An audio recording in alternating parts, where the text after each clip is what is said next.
অনলাইনে কিন্তু যদি আপনারা সতেই করেন, সতেতে কিন্তু দেখেন এইখানে এই যে সার্টিফিকেট কিন্তু নাই।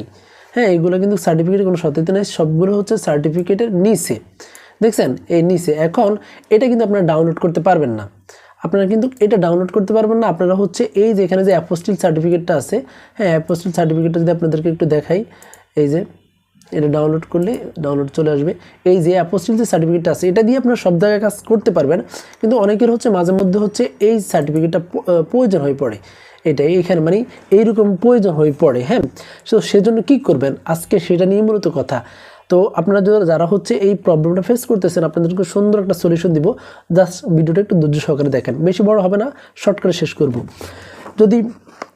যদি ভিডিওটা ভালো লাগে তাহলে অবশ্যই একটা লাইক করে দিবেন। যদি কোনো কিছু জানা থাকে তাহলে পুরো ভিডিও দেখে কমেন্ট করুন, ভিডিও শেষে কিছু গুরুত্বপূর্ণ কথা বলবো। আর আপনারা যদি আমার চ্যানেলে নতুন হয়ে থাকেন তাহলে চ্যানেলটাকে সাবস্ক্রাইব করবেন। আশা করি এতটুকুই কাম্য আপনাদের কাছে। তো চলেন আপনাদেরকে একটু